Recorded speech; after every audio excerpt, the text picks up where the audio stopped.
continuidade no livro de Gênesis. Então, só colocar aqui o nosso slide. A gente vai começar hoje o capítulo 47. Capítulo 47 de Gênesis. O tema, o assentamento em Gosem e os demais anos de fome. Gênesis capítulo 47.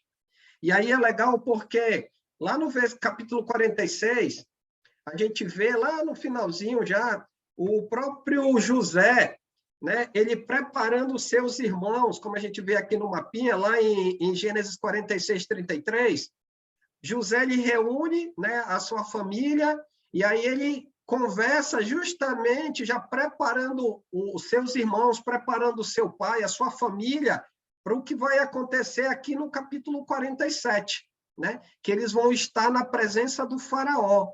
E aí um ponto que me chamou a atenção no versículo 33 do capítulo 46, quando ele diz assim, quando o faraó, no caso José falando para os seus irmãos, quando o faraó mandar chamá-los e perguntar em que vocês trabalham, e aí ele acerta com os irmãos dele no versículo 34. A resposta deles, né? Teus servos criam rebanhos desde pequenos, como fizeram nossos antepassados. Assim lhes será permitido habitar na região de Gosem. E aí que a gente vai ver que essa região, né? Eu até deixei marcado em laranjinha aqui, eu vou falar depois. E a gente vai ver por que essa região ela é escolhida por José, para que justamente os seus familiares, a família do seu pai, né, a família de Israel, ela habite nessa região aí do Egito. Mas eu vou trabalhar isso no decorrer da nossa aula de hoje. Tem alguma pergunta ou comentário, Giovanni? Só para não fugir a ideia, nós não falamos no estudo passado do 46, mas quando eu estudei Gênesis com o irmão lá de Eduardo, eu apontei uma coisa interessante, por que José fez questão de dizer que os irmãos dissessem que ele eram os pastores, cuidadores de ovelha. Porque os egípcios, desde o Egito, os egípcios, né, eles tinham medo de doenças, pele, tanto que eles raspavam o pelo do corpo, e os pastores de rebanho, né, de gado e tudo mais, cuidavam de animais e tinha muitas doenças. Esse era um dos motivos, né, pelo no cabelo, doenças, carrapatos, e também com outro medo de que e vai acontecer, né, que o faraó tirassem eles do caminho de Deus, talvez, de pastorear, do caminho deles, dar cargos administrativos, políticos, e já do caminho. Não sei se tu vai tocar nesse assunto, mas eu achei interessante, eu apontei Não, mas é um ponto importante.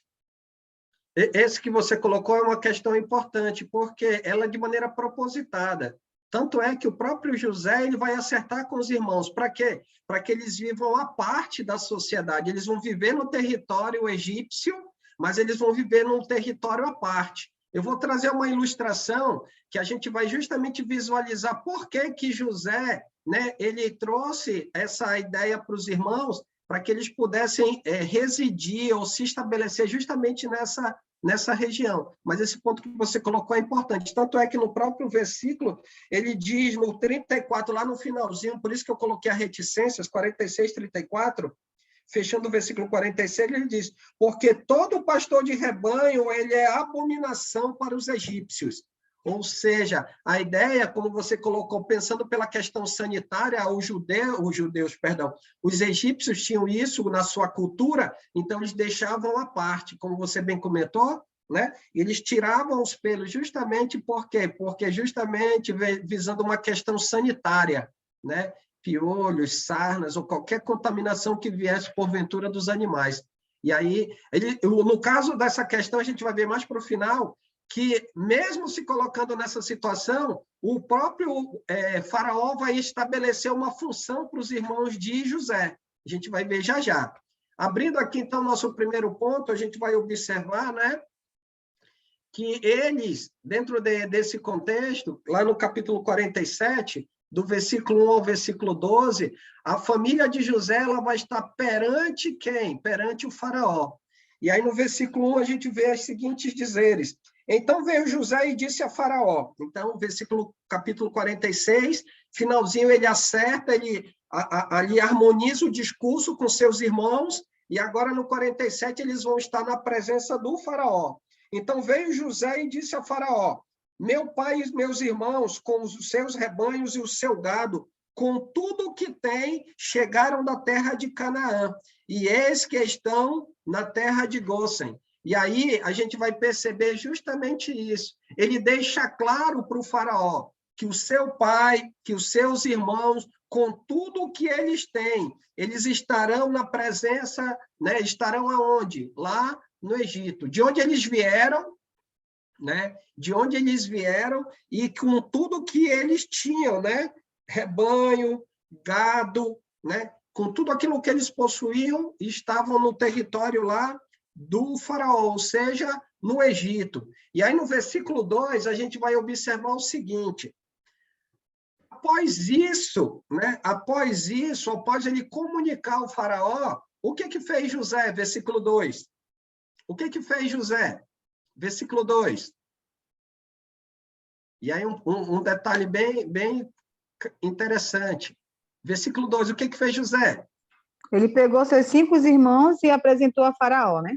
Mas ele só tinha 5 irmãos? Não. Não, ele tinha mais. Só que ele pegou apenas 5. E aí um ponto que nos chama a atenção, até um exemplo, quando eu estava lendo aqui, preparando a aula, eu pude perceber, por exemplo, quando a gente faz um trabalho em equipe que precisa apresentar diante do professor e diante de uma turma. Aí aquela equipe de 8, 3 vão apresentar. Tem 3 pessoas para apresentar o trabalho. Aí, no momento que vai ser apresentado, a turma, né, ali, aquela equipe está preparando o trabalho da faculdade, da escola, eles vão pegar aquelas pessoas mais tímidas para apresentar o trabalho, aqueles que têm uma dificuldade em comunicar, em explicar ou levar um entendimento claro para aqueles que estão ouvindo? Não. Então, provavelmente, José, ao pegar 5 desses irmãos, provavelmente ele vai pensar na questão da aparência, em termos da apresentação física, mas a gente pode ver também, no decorrer do texto, que o faraó vai lançar pergunta para esses homens. E era necessário que eles se fizessem entender na presença de quem? Na presença do faraó. Lembra lá Moisés, que quando lá em Êxodo a gente vai estudar, quando Deus o convoca, ele diz que ele é pesado de boca e pesado de língua, não é verdade? Só que lá em Hebreus ele vai trabalhar que ele tinha o conhecimento na cultura, na ciência dos egípcios. E dentre as culturas, dentro da ciência que se destacava entre os egípcios, tinha justamente a parte da retórica, da fala. Então, provavelmente, aquilo, tendo conhecimento, José, a respeito disso, ele vai trabalhar essa questão com seus irmãos, aqueles que têm uma desenvoltura melhor, uma aparência melhor. Diante de quem? Diante dos egípcios. Tanto é que José os traz. E aí vem um detalhe no versículo 3, na primeira parte. Ao fazer isso, né, ao trazer 5 dos seus irmãos, lembra que são 12. Tirando José, sobram 11. Então, desses 11, ele vai pegar 5. O que fez o faraó? Ao ver esses 5 irmãos, o que fez o faraó? Versículo 3. O que fez o faraó? Pode falar, irmão Sajão.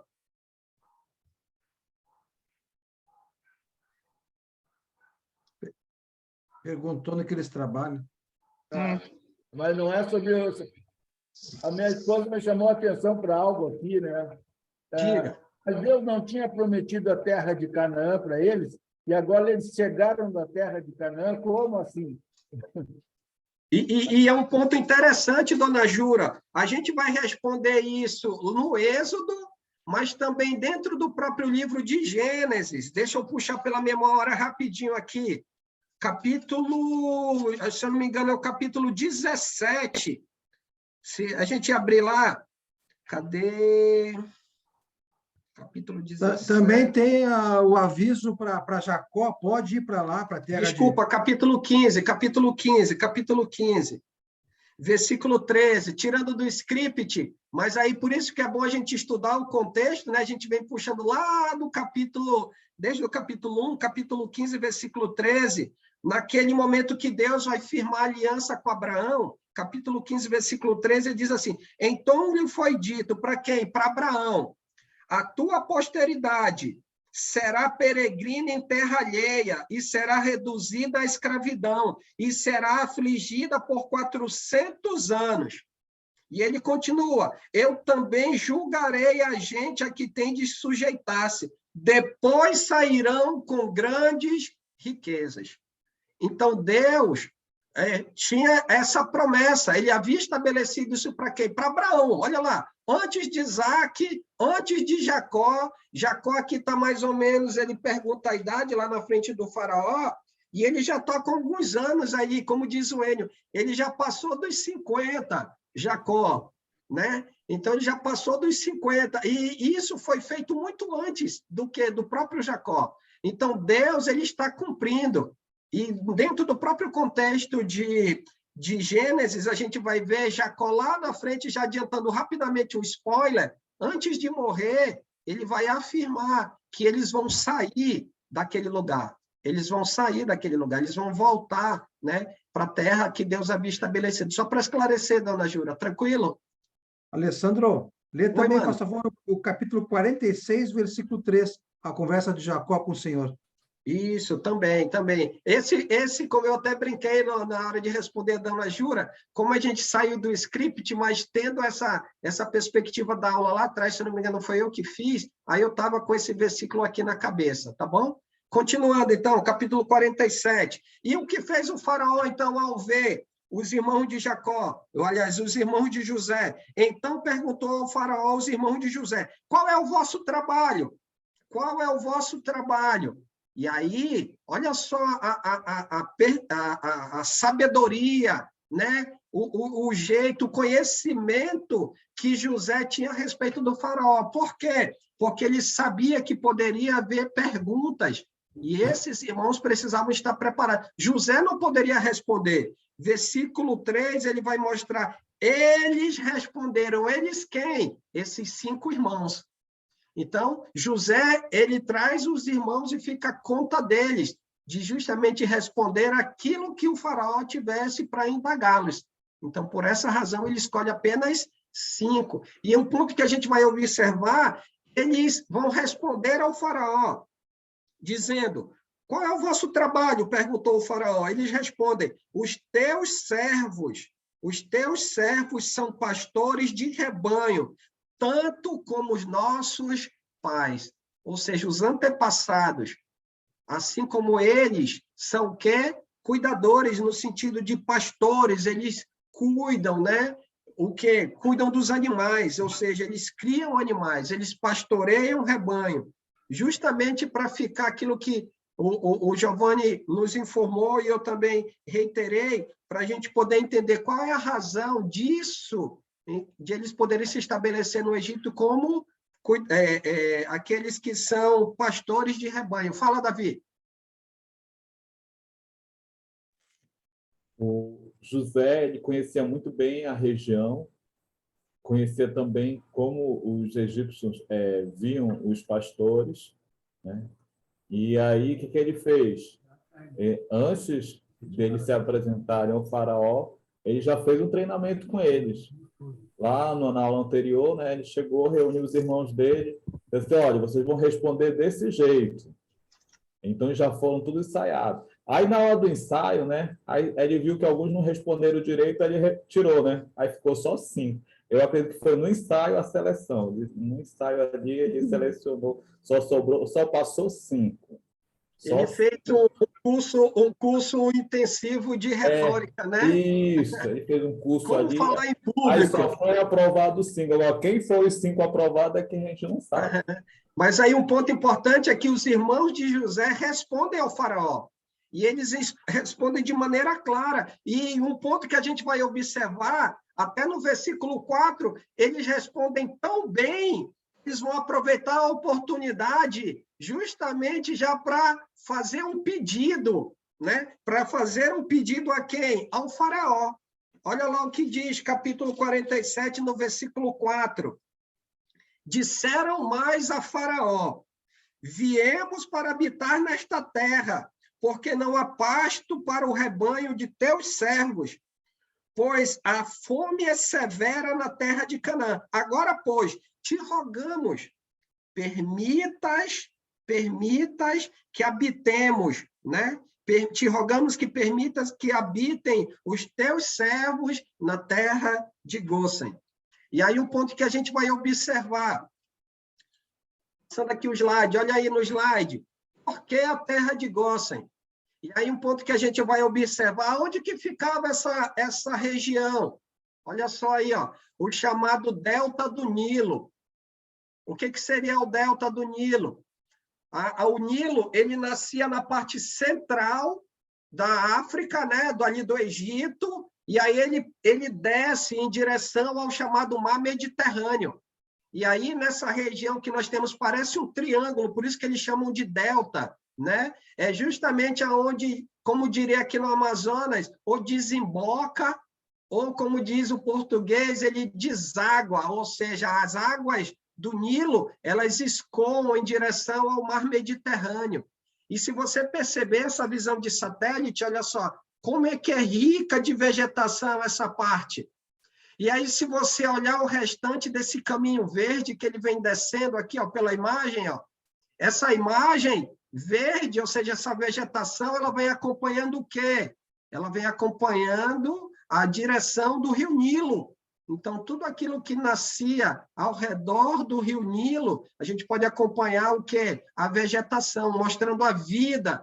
Tanto é que as cidades no mundo antigo, elas eram construídas próximo ou à beira do quê?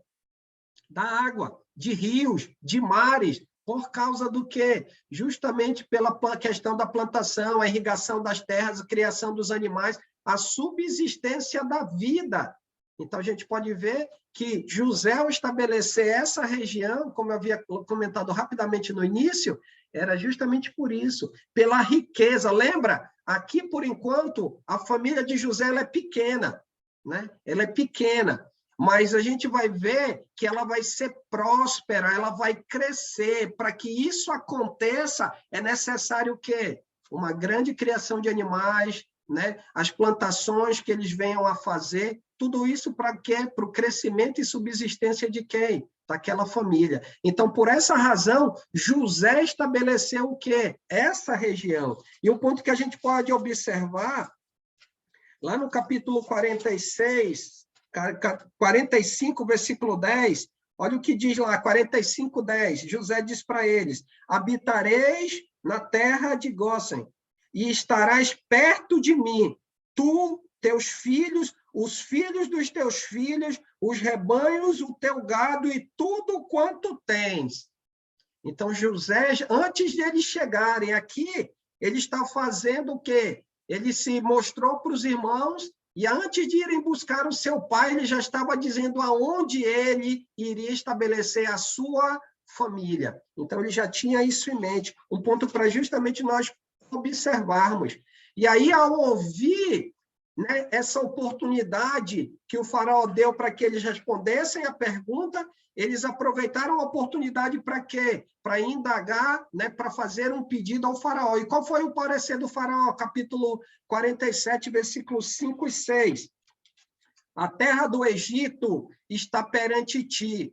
No melhor da terra faze habitar teu pai, teus irmãos, habitem na terra de Gósen. E o que é que ele fez? Ele atendeu ao pedido dessas pessoas, atendeu o pedido dos filhos de Israel, atendeu. E ele ainda disse mais, habitem no melhor da terra. O que tinha de melhor nessa terra, ele ia conceder a quem? Justamente a José, ou em outras palavras, a Israel e os seus filhos, a sua descendência. E ainda dentro desse primeiro ponto, a gente vai observar, versículo 7. Então trouxe José a Jacó, seu pai, e apresentou Jacó na presença de quem? Na presença de Faraó. Agora, um ponto que a gente vai observar aqui no versículo 8, aliás, versículo 7 e versículo 10. Antes de eu entrar aqui no 7 e 10, pode falar, Paulo. Aqui na NVI, ainda no versículo 6, coloque como responsável pelo meu rebanho. Coloque um dos seus, alguém competente, coloque como responsável pelo meu rebanho. Ainda deu essa, né? Isso. Sim, e aí um ponto que o professor já ia passar batido, Paulo, e muito obrigado pela observação, porque é aquele detalhezinho que eu falei logo no início. Ele não somente separou-os por uma terra boa, no melhor que tem a terra, mas ele vai dar aos irmãos de José a responsabilidade de cuidar do rebanho real. Do rebanho de quem? Do rebanho do faraó. Então, eles vão receber a terra, mas também eles vão prestar um serviço, eles vão trabalhar, né? Para quem? Justamente para o faraó. Como Giovanni colocou, a ideia de eles estarem separados, no risco de eles entrarem para questões administrativas, talvez se envolverem com a cultura, né? Com a idolatria dos egípcios, coisa do tipo. Então, eles ficaram separados. Mas eles não iam ficar de mãos abanando no sentido, ó, a gente não está fazendo nada, não. Ele, já que vocês são pastores de rebanho, então ele deu essa responsabilidade para eles, para que eles pudessem cuidar do rebanho de quem? Do próprio faraó. Obrigado, Paulo. E aí, no versículo 7, no versículo 10, a gente vai ver o Jacó, ou Israel, ele vai quebrar o protocolo. Por quê? Porque José vai trazê-lo na presença do rei. E aí um ponto que me chamou a atenção no versículo 7, lá no finalzinho, que diz, e Jacó abençoou o faraó. Em outras palavras, se a gente for olhar no contexto humano, quem está abençoando quem? Em termos humanos, né? E aí aquele idoso chega na presença do faraó e ele vai declarar uma bênção sobre quem? Sobre o faraó. E aí um ponto que chama atenção, porque o faraó, versículo 8, e aí um ponto que é observado na cultura antiga, ele chega para Jacó e vai perguntar qual é a idade dele. Por quê? Porque lá naquele contexto antigo, assim como hoje também, mas principalmente lá, eles valorizavam e muito o quê? Justamente a idade, a posteridade, né? A experiência, a sabedoria, né? Dos mais velhos, ou seja, das pessoas mais idosas. E ele pergunta, versículo 8, quantos são os dias dos anos da tua vida? Quantos são? Quantos são? Versículo 9, Jacó lhe respondeu, e olha, preste atenção na resposta de Jacó, os dias dos anos das minhas peregrinações são 130 anos, poucos e maus foram os dias dos anos da minha vida, e não chegaram aos dias dos anos da vida de meus pais, nos dias das suas peregrinações.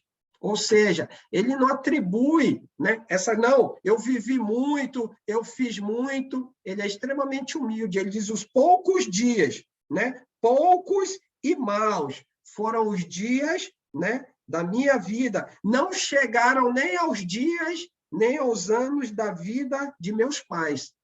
Então, ele enfatiza ainda mais a quem? Abraão, seu avô, a Isaac, seu pai, né? Justamente mostrando a simplicidade dele. Ele não queria vangloriar-se, mesmo ele sendo muito mais velho que o próprio faraó, ele não quis se vangloriar diante do faraó. Ele se coloca no seu lugar e, de maneira simples, humilde e sábia, ele responde a quem? A pergunta do faraó, do rei do Egito. Tinha algo para comentar, Giovanni? Depois do 10º, vamos ver se tu vai repetir o salmo ali, o abençoou. Depois do 10º, deixa eu ver. Tá, ok. E aí, continuando, a gente vai observar, então, que Jacó, ele lhe respondeu, os dias e os anos das minhas peregrinações são cerca de 130 anos.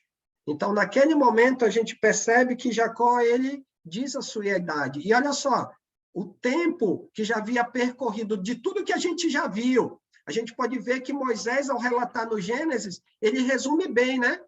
Em relação à vida, em relação à questão dos detalhes da vida de quem? De Jacó. E um ponto que também a gente vai perceber é que José, a partir do versículo 10, ele estabelece, né, a sua família no melhor da terra. E tendo abençoado a Faraó, Jacó, tendo abençoado a Faraó, saiu da sua presença. E aí um ponto que a gente pode perguntar ou tentar entender o que seria isso. Talvez uma afirmação, né? Talvez uma oração. E o próprio Faraó, ao permitir isso, por isso que eu coloquei quebra de protocolo, por quê? Porque justamente é como se tivesse tudo bem organizado e ele vem, como eu até perguntei, quem que está abençoando quem aos olhos humanos? E aí a gente percebe que aos olhos humanos o Faraó abençoou Jacó e a sua família dando o melhor da terra. Só que se a gente perceber, pela vida de José dentro do Egito e por aquilo que Deus fez através de José, quem de fato está sendo abençoado aqui? O Faraó, o seu reinado, o seu povo. Então, provavelmente Jacó, ao se colocar nessa condição, ele pode trazer uma palavra, uma oração, né? Levando, tipo quando a gente ora, o irmão está comemorando alguma coisa, uma bênção, ou então está entristecido por alguma situação, o que a gente faz? A gente leva, seja junto com aquela pessoa, ou seja na nossa casa, a gente leva diante da presença de Deus o quê? O nome da família e a situação, seja alegre, seja triste, diante de quem? Diante de Deus. Então, provavelmente deve ter sido isso, ou uma declaração da parte de Jacó, considerando Deus e tudo aquilo que Deus havia feito ou estava fazendo pelo Faraó e pelo seu reino, ou uma oração, agradecendo por todas as condições dadas por Deus a Jacó, seu filho José, o restante da sua família, ao Faraó e o seu povo. Diga, Giovanni. Eu botei aqui como seria essa bênção, interrogação, porque a NVI ela traz o Jacó abençoou na chegada e na saída. A NVI traz o rodapé, o saudou na chegada, e trocando a bênção por o saudou na chegada e despediu-se na saída. Poderia ser, então, até um paz seja convosco, saindo paz, fique com Deus, algo assim nesse sentido, né? Sim, não também. sei qual seria a cultura, só o texto hebraico para a gente entender, né? O grego, talvez. Nesse sentido, sim. Mas um ponto que a gente pode ver é essa quebra de protocolo no sentido justamente que ele se coloca nessa condição, né? Ele estava lá, provavelmente ele queria conhecer o homem que justamente, como o Davi em comentários anteriores trouxe, de quem era José, ele aprendeu com quem? Quando ele gerenciou a casa de Potifar, o princípio dele de honestidade, de ética, de moral, né? aquela sabedoria, aquele relacionamento com Deus. Então, o faraó queria conhecer o homem que deu a base para aquele servo tão importante dentro do seu reino. Então, ele queria saber, e ele queria conhecer essa pessoa. E justamente ele, ao estar na presença do faraó, acredito que o próprio o Jacó, ele também tenha colocado isso, deixado claro para quem? Para o próprio faraó. Mas essa ideia também é bem interessante, Giovanni. Mais alguém? Algum comentário, alguma pergunta até aqui? Então, vamos lá para o nosso segundo ponto aqui. Segundo ponto, então, a gente vai ver os demais anos de fome. E aí, para finalizar, a partir do versículo 13, eu quero só fechar a leitura do 11 até o 12. E aí a gente passa para o 13, porque vai haver um contraste aqui. Um contraste. Versículo 11. Então José estabeleceu seu pai e seus irmãos e lhe deu possessão na terra do Egito. E olha só o detalhe, no melhor da terra.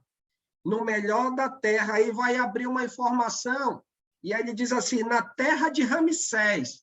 E aí um ponto que a gente pode colocar, essa informação, lembra? Moisés está escrevendo o livro de Gênesis do futuro, relatando um fato do passado, correto?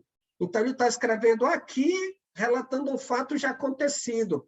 Então, quando ele coloca na terra de Ramsés, ele vai usar um termo, né, de um rei, de um faraó, que por volta do ano 1300 a.C., né, ele estava construindo essa cidade que ficava próximo aonde? Dessa região onde estava estabelecido quem? A família de Israel, né? E aí um ponto que a gente pode observar é justamente esse. Moisés, ele introduz essa informação.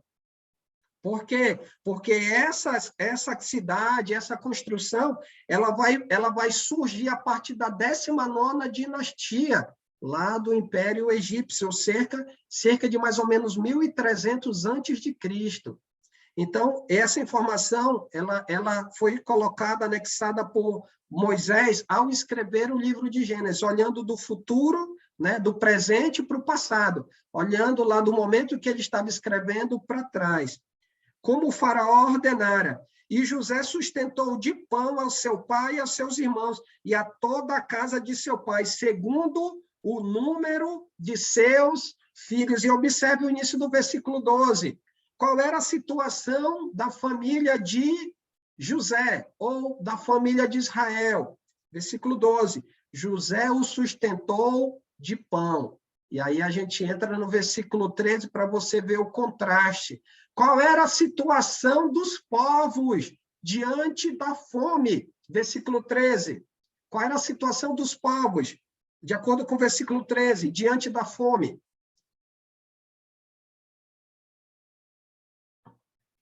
Versículo 13. A fome era tanta, né, que eles desfaleciam, né? Tanta fome. Tanta fome. Qual era a característica da fome, Paulo? Versículo 13. Rigorosa, né? Rigorosa. Aqui na ARA, na revista atualizada, diz que ela era muito severa. Ela é muito severa, ou seja, não tava assim para brincadeira. Os tempos eram difíceis. Era fácil, né? Justamente, não era fácil. Não havia pão em toda a terra. Por que não havia pão? Porque justamente não havia como plantar. Provavelmente a seca, né, o tempo não permitia, conforme a visão que Deus havia dado a Faraó e interpretado por José há muitos anos atrás. De maneira que desfalecia o povo do Egito. E era só o povo do Egito que sofria diante da fome? Não. O povo de Canaã também. De onde que veio? Israel e a sua família. Onde que eles residiam? Em Canaã. Lembra quando eles vão falar a respeito dos seus rebanhos, que eles vieram com tudo o que eles tinham lá de Canaã? Porque em Canaã também a situação não era nada fácil. E aí um ponto que vai chamar a atenção, né? Ele diz, não havia pão em toda a terra. Às vezes a gente fica aperreado quando a gente perde o horário da padaria ou por alguma situação assim, fora do, como eu posso dizer assim, a gente perde horário ou por algum imprevisto, aonde a gente compra pão não tem, aí vai comprar o pão, está com aquela fome, aí chega lá, a moça que vende o pão ou da padaria, diz, infelizmente não tem pão. Aí, puxa vida, eu estava com uma vontade de comer um pão, tomar aquele café com leite, pão. Aí já fica aquela... Você imagina não ter pão de jeito nenhum.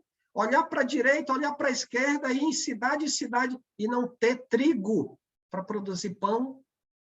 Então, a situação era muito severa, como o próprio texto diz. Era tão severa, né? O povo não tinha mais dinheiro, versículo 14. Então José arrecadou todo o dinheiro. Por quê? Porque as pessoas vinham comprar. O que eles tinham, né? Eles usavam para quê? Para adquirir alimento, para adquirir cereal. E o José arrecadou todo o dinheiro que se achou na terra do Egito e na terra de Canaã pelo cereal que compravam e recolheu a casa de Faraó.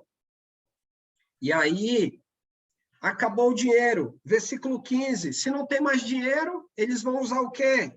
Versículo 15. Se não tem dinheiro, eles vão usar o quê? Versículo 15. Tendo acabado o dinheiro... Suplicar ao faraó.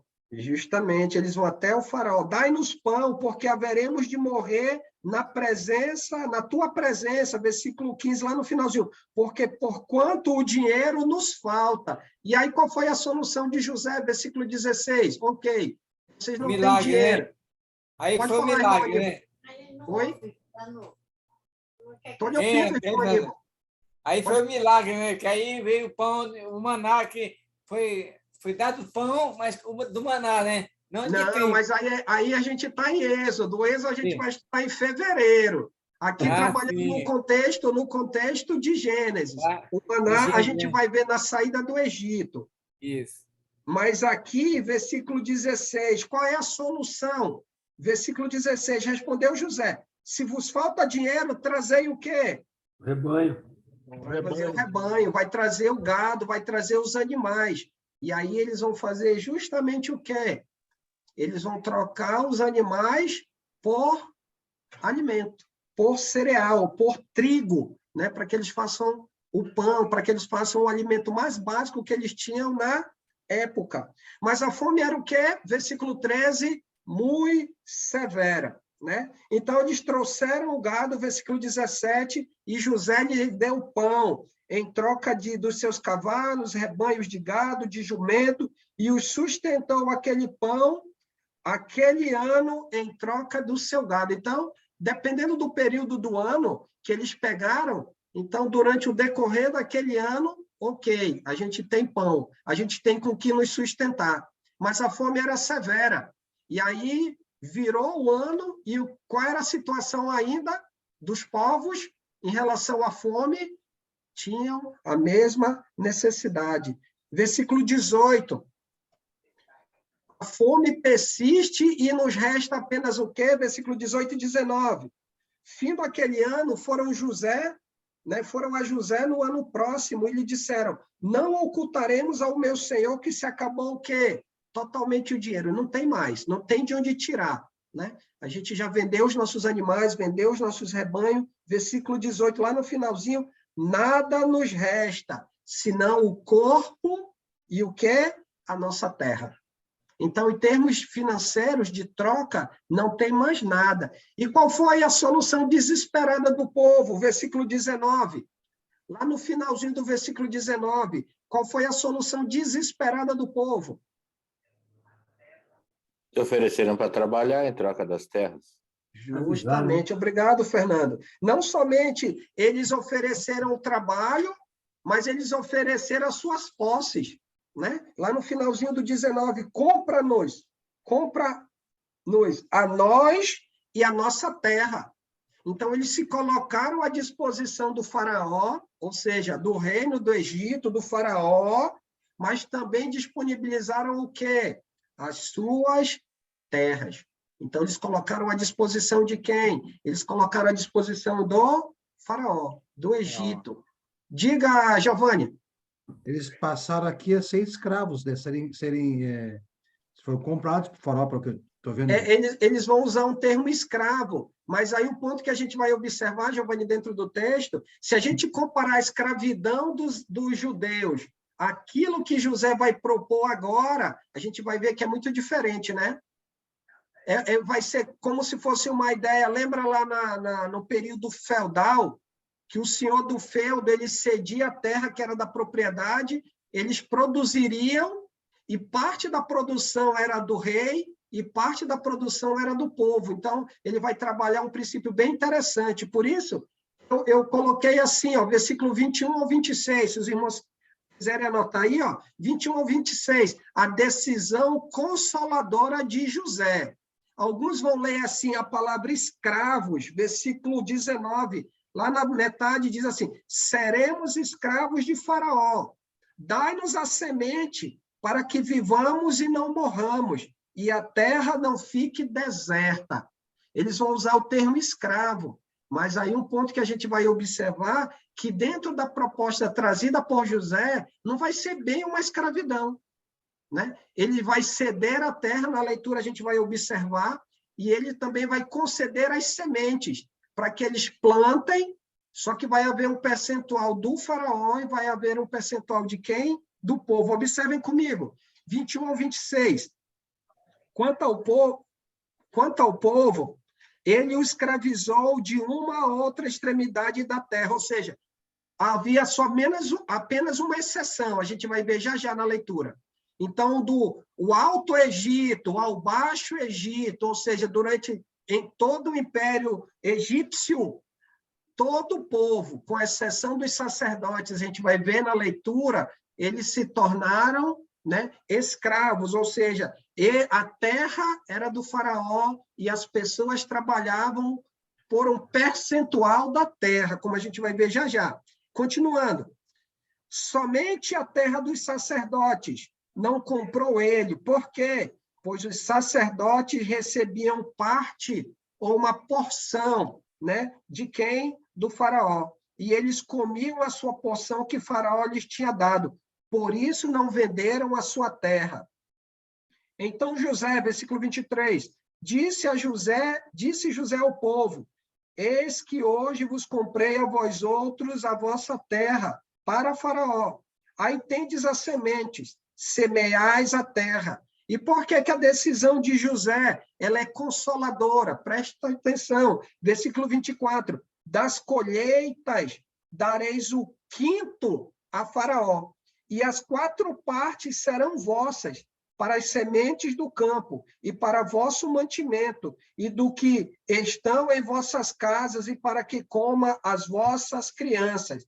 Responderam eles, a vida nos tem dado, achemos mercê perante o nosso Senhor, e seremos escravos de quem? De Faraó. Então, eles iam trabalhar, eles iam investir a sua força de trabalho. O resultado do trabalho deles no semear da terra geraria o quê? 20% da produção era de quem? Ela sustentaria o palácio, ou seja, o faraó, os seus empregados, aqueles que estavam debaixo, né, da guarda do faraó, da porção do faraó, assim como os sacerdotes. E o restante ficaria com quem? Com o povo. E olha só, tanto é que eles reconhecem que eles alcançaram mercê. Eles ficaram gratos por essa condição. Essa situação ela foi tão, como eu posso dizer assim, tão sensata, que observem o detalhe que Moisés deixa registrado no versículo 26. Versículo 26. E José estabeleceu por lei, até o dia de hoje. Então, até na época que Moisés estava ali com o povo no deserto, ele diz que essa determinação estabelecida por José, ela perdurava. Ou seja, o povo produzia 20% é do faraó, 1/4, aliás, 4 partes ou 80% cabia a quem? Ao povo. Olha só, de tão sensata, de tão justa, vamos usar esse termo, que até nos dias de Moisés perdurava aquela determinação. Tranquilo até aqui? Alguma pergunta ou comentário? Até hoje, né, Alessandro? Tudo que a gente trabalha, a gente entrega para o governo, né? É verdade. Uma parte, né? Mas eu acredito que aqui seria tipo como se fosse um arrendamento que eles fizeram, né? Isso, é um arrendamento. A terra, é por isso que eu usei a ideia do feudal, ou até hoje na própria Inglaterra, né? O pessoal produz e eles entregam para aqueles nobres que são assim, estabelecidos pela rainha ou pelo rei atual, né? E aquilo é repassado para quem? Para eles. Parte fica retido para o povo, para aquele que produz. Mas é uma ideia de arrendamento bem colocado, Fernando. Então, e eles não tinham nada, não tinham propriedade, não tinham nada, já tinham perdido. Não tinham nada, tudo era de posse, mas eles não perderam a casa. Eles plantavam dentro da sua propriedade, entre aspas, tá? A propriedade que antigamente era deles, eles tinham direito ao local onde eles moravam e eles produziam para manter o quê? Mas nada era deles. Nada era deles. Só o 80% da produção, se a gente ficar claro dentro do texto. A produção, né? Ele tinha que trabalhar, produzir. Justamente. Se sustentar, se manter. Mas se a gente parar para ver, era justo, né? 80% cabia a eles, de tudo aquilo que eles produziam. Tranquilo, obrigado, Davi. Vamos lá, então, nosso terceiro ponto para a gente finalizar. A gente vai ver o pedido de Jacó a José, versículo 27 ao 31. E ele começa assim: assim habitou Israel na terra do Egito, né? Na terra de Gósen, e nela tomaram possessão e foram fecundos e muito se multiplicaram, versículo 27. Então, a gente pode ver por que era aquela terra. Porque progressão geométrica, ou seja, o crescimento do povo, ela seria de acordo com a promessa que Deus havia estabelecido para quem? Lá para Abraão. Lembra que ele disse que os seus descendentes seriam como as areias da praia, que ela seria, né, como as estrelas do céu? Isso seria a partir de que momento? A partir daqui. Se o povo não tivesse vindo de Canaã para cá, o que teria acontecido com a família de Israel? Lá em Canaã ela teria sido extinta. Uma hora ia acabar os animais, acabar o que eles podiam, acabar o recurso. Isso é uma providência de quem? Uma providência de Deus. Uma providência de Deus. E tanto é que Deus ele estabeleceu que eles seriam submetidos, mas eles seriam libertos. Então, ele diz o que aconteceria e diz qual seria a ação de quem? Do próprio Deus. Também a gente vai observar no versículo 28, na narrativa de Moisés, vai passar 17 anos, né? Vão passar 17 anos, que ele diz assim, Jacó viveu na terra do Egito 17 anos, de sorte que os dias de Jacó, os anos da sua vida foram 147 anos. 147 anos. E aí ele estabelece justamente esse ponto. E aí a gente vai ver, versículo 29, ele fazendo a ligação, quando ele diz assim, versículo 29, aproximando-se, pois, o tempo da morte de Israel. Então, essa morte de Israel se deu quando? 17 anos depois desse ocorrido, ou seja, do estabelecimento, como a gente está vendo, né, como relatado aqui em parte do capítulo 47.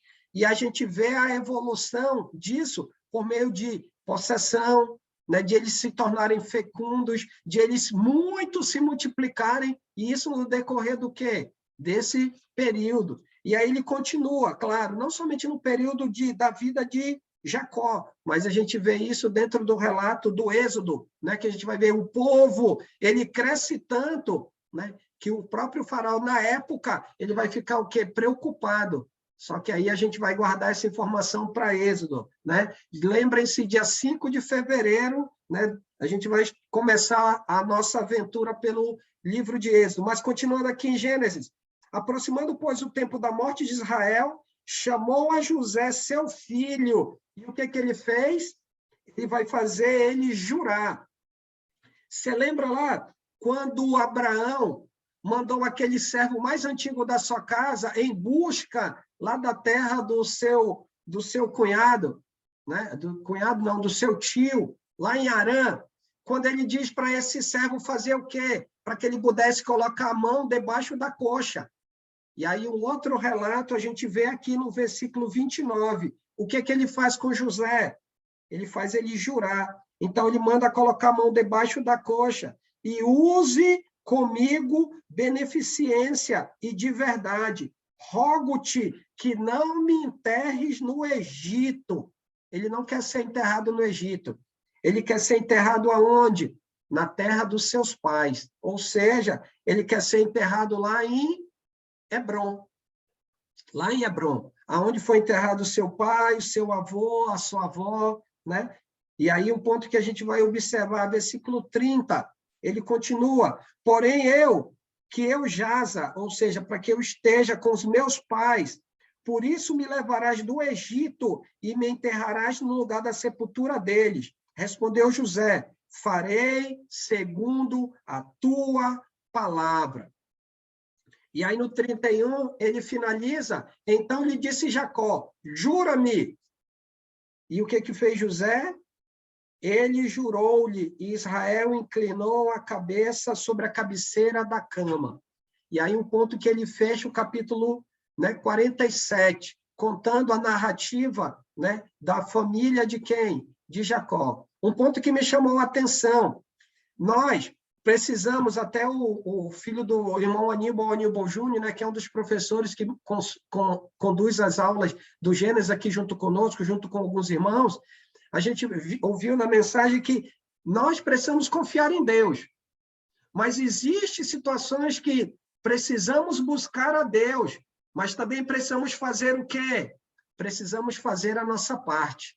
José, quando pede, né, quando orienta, quando ele vai lá e prepara os seus irmãos para pedir um determinado espaço de terra, ou uma determinada terra no Egito para o faraó, ele justamente, com certeza, sabia, conhecia a respeito da terra, e ele vai preparar os seus irmãos para que eles façam isso. Era a vontade de Deus que o povo estivesse no Egito, mas também era necessário um lugar, né, que pudesse propiciar o cumprimento da vontade de Deus aonde? Lá no Egito. E Deus, por meio da sabedoria de José, orientou os seus irmãos e da forma como eles pediram, aquilo aconteceu. Então, é um ponto que a gente precisa entender. Nós necessitamos e carecemos de Deus. Precisamos rogar a Deus, mas aquilo que está ao nosso alcance, eu e você precisamos fazer o quê? Precisamos fazer a nossa parte. Precisamos fazer aquilo que está ao nosso alcance. Precisamos fazer aquilo que nos é necessário. Alguém para perguntar ou comentar algo que não ficou claro no decorrer da aula? Tranquilo? Deu para esclarecer direitinho, dona Jura, naquela explicação lá? Ok? Como diz o Enio, né? Ou não entendeu nada, eu costumo usar esse termo do Enio, ou ficou bem claro. Tranquilo, então. Agradecer aos irmãos, lembrando já, como eu comentei no decorrer da aula, aí o Paulo, já vou te dar a palavra, Paulo, só para lembrar, a partir do primeiro domingo de fevereiro, nós vamos iniciar o estudo de Êxodo. Então, agora a gente está em contagem regressiva para a finalização do livro de Gênesis. E aí, a partir do primeiro domingo de fevereiro, nós vamos ter aula introdutória de Êxodo, e aí a gente vai caminhar dentro desse maravilhoso livro também. Diga, Paulo. Depois eu passo a palavra para o irmão Sejão. Diga, mano. Eu vou rapidamente dar as bem-vindas aí para o nosso amigo Tiago aí, ele está fazendo um estudo comigo. Tiago está, primeiro dia dele hoje com a gente aqui. E amém. Com certeza vão ter outros domingos com a gente aí. Seja bem-vindo, Tiago. Aqui de São José dos Campos aí. Amém. Obrigado, mano. Diga aí, irmão Sejão ou dona Jura? A Júlia disse que está tudo tranquilo, entendeu tudo, tá? Eu perguntei para ela, quando fez a pergunta, eu perguntei para ela, senão não entendi tudo, está tranquilo. Não, o professor tem que ter, se o professor não conseguir responder, tem os outros sabidinhos também que o ajudam o professor aí. Obrigado pela pergunta, dona Jura. Tem um monte aí, né? Amém, amém, amém. Amém. Agradecer aos irmãos, né? Obrigado pela presença de todos, né, nesse domingo, e que a gente possa continuar nessa perseverança, né? Buscando esse aprendizado, tendo esse conhecimento de Gênesis, depois de Êxodo, tá bom? Passar a palavra para o nosso irmão Paulo Sérgio, para a gente finalizar com a oração final. Obrigado pela participação de todos. Depois da oração, vou dar os recados da semana dos estudos, tá bom, Alessandro? Tá bom, mano. Obrigado. Irmão Paulo Sérgio. Oramos. Senhor Deus, amado Pai, muito obrigado, Senhor. Estamos aqui, Senhor, nesse estudo, Pai. Que venha, Senhor, abençoar a cada um de nós que estamos aqui hoje, Pai. Estando na tua presença, Senhor, reunidos, Pai, através, Senhor, dessa tela, Pai, mas estando aqui, Senhor, em contato um com o outro, Senhor. Nossos irmãos, Senhor, em Cristo Jesus, Pai. Abençoando, Senhor, esses professores, Pai. Esses mestres que estão à frente desses estudos, Pai. Gratidão, Senhor, por mais um ano de vida, Senhor, por mais um ano que se inicia, Pai, mais um estudo que vai começar, Pai. Que seja, Senhor, a tua vontade, Senhor Deus. E eu estou muito agradecido, Pai, por estar fazendo parte desse grupo, Senhor. Em nome de Jesus, abençoa a todos, Pai. Amém. Amém. Amém. Obrigado, irmãos. Amém. Irmãos, então, o irmão Enio retoma os estudos amanhã e terça, segunda-feira às 19h30 e terça-feira às 19 horas. Hebreus, e às 20 também. Hebreus, segunda-feira, às 19h30, terça-feira, Hebreus, 19 horas, e 20 horas, Timóteo. E deve retornar também quinta-feira, Lucas, né, Alessandro? Você falou contigo? Está fechado o áudio, Alessandro. Desculpa, Se o professor não puder quinta-feira, o substituto já está Vai engatilhado. Aí. tocando. Então tá. O irmão Alan não comunicou nada, ainda o retorno dele. Mas estamos aos poucos voltando estudos todos os dias. Então, graças a Deus. Amém. A gente está repostando o estudo de 1 Pedro, né? Tenham perseverança, para que os irmãos que têm lá o canal, eu mando para o Giovanni, mando para outros irmãos que eu tenho contato, e aí a gente envia, e aí a gente fez um intensivo no finalzinho do ano, e aí está postando toda quarta-feira no canal da congregação aqui de Manaus, o estudo de 1 Pedro, né? Aí os irmãos que já têm aí o canal, puderem compartilhar com outros irmãos, fiquem à vontade, tá bom? Tá bom, Mal. Agradeço. Boa semana a todos, irmãos. Obrigado. Uma boa semana. Obrigada, mano, pela Todos os aula. irmãos, boa noite, Deus abençoe. E o Randall, quando é que volta, Deus abençoe a Quando é que o todos. Randall volta? Só que não sei Quando é que volta a dar aula? Boa noite, irmã Volta a dar Ilse. aula. Eu só quero viajar agora. Boa noite a Olha, o Renato todos. nem quis falar. Obrigada. O Renato não quis falar. Deixa eu falar com o PC Boa depois noite, sozinho. amor. Ai, que linda. Boa noite, dona Ilde. O Thiago está fazendo estudo comigo. Olha por aí. Tiagão. Boa noite, Paulo César. Boa noite, irmã Hilde. Boa noite, Deixa a roupa do Obrigada. Desculpa o Até a atraso. próxima aula. se Deus quiser. A próxima aula. Aqui já assim. Ô, Lica. Boa noite, Oi, Renatão. Boa noite, família.